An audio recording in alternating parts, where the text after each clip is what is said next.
If you start a ministry and all you are looking at is the LED screen, the administration, and there's no carcass, that's a social club. We are wasting not just people's time but their life as well. Wasting people's life. It's where the carcass gathering is around carcass. So when they have now gathered, with time they become an assembly. Each one will find his place and stay in his place. So some people here know that their place is intercession beyond the normal intercession we do. They have found their place. So they are beginning to enter into the corporate man that God is building in this house. So from gathering, they are beginning to assemble. Most of you are still, you are not part of the house, the assembly yet.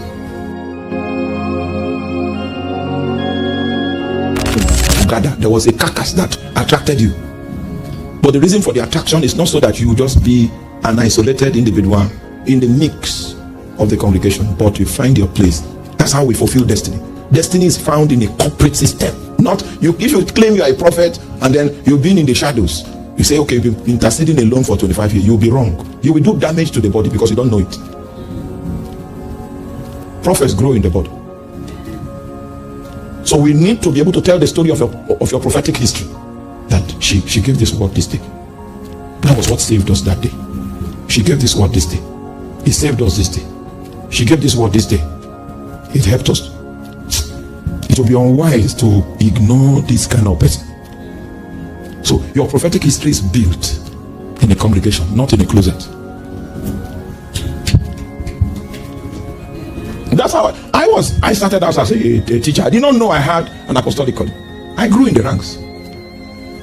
When I began to move in the prophetic, when the Lord felt he could commit the prophetic anointing to me, there are people that doubted me, that suffered for years just because they refused. So those people are there as witnesses that we know when that thing came on him. Yes. And I've modeled it for years. They are referees, they are witnesses of the oil. They are witnesses. I came to his house. I saw his wife and the 3 children. I asked the wife, are you sure these are the only children you have? He said, yes. They have stopped too. The next day I passed again. Are you sure these are the? Yeah, no, they stopped. That's how they stopped. Before I left, I called her. I said, are you sure that this house, this home is a house of 5?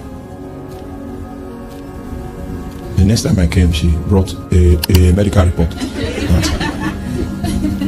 And the system that was put in place to ensure that was compromised. Now, you see, that's the office of the prophet. You understand?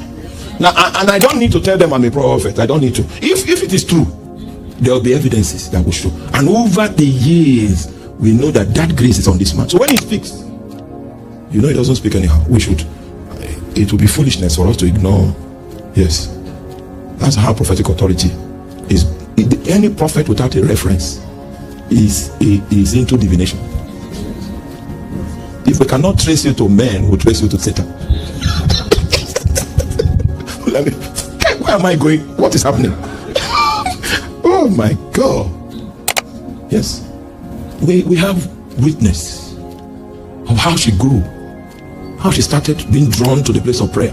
Then she busted into the corridor of revelations. We judged the revelations for years. For years.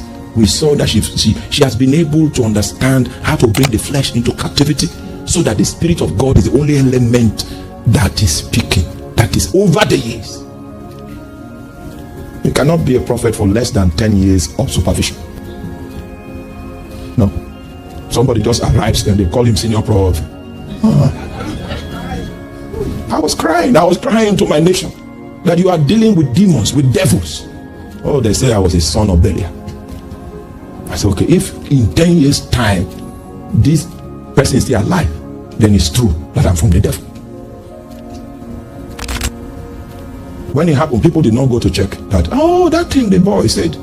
They didn't check. They just kept quiet. The grace. Do you understand?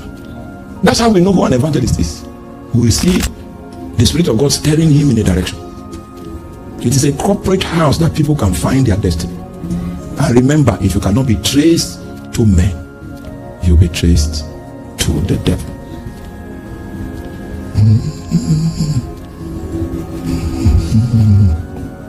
It is like the dew. The dew of Hermon. The dew that descended upon the mountains of Zion. That's how. So from the oil is what is responsible for our internal system. Even though we have so much diversity, we are coordinating as one unit. Then when we have perfected the dimension of the oil, then we enter into the economy of the dew, where there is a breath of freshness upon the ministry that we release in our company. Somebody just walks in and sits down.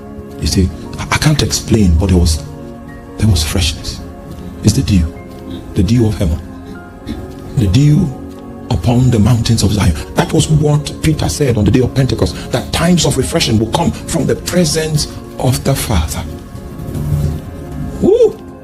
If a weary man comes into that camp where the dew descends, suddenly his weariness is arrested. He came there depressed, down and out. But when his spirit begins to sip on the dew, it revives again. So in the atmosphere of the dew, nothing is allowed to die. The Bible speaks about a branch that is cut off. But when his roots shall smell the scent of water, if that freshness comes upon the root again, then it will spring. So if you were cut off, maybe you made a mistake, you were cut off, your ministry was blotted out, you were bruised, you were down, you are out. Your story has not ended. If you can find the dew, then your root begins to smell the scent of water. I went somewhere and a very senior minister was telling me about how demons had invaded his life.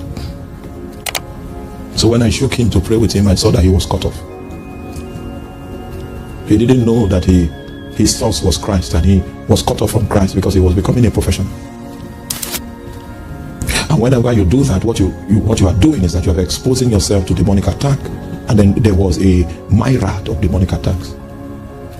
And instead of the attacks to push him to God, he was trying to look for human solutions. What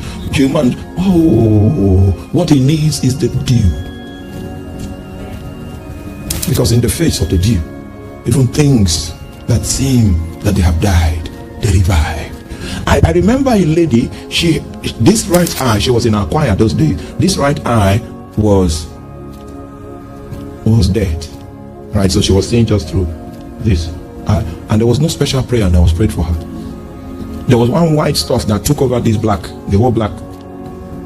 Okay. She was under the dew. The last time I saw her before we came from Nigeria to the US, the black now started colonizing the white again. And she could see with the eyes. There was a little white left. It's the dew. Dead things come back to life. There was no miracle. She was not healed in any miracle service. It was just the dew. The dew.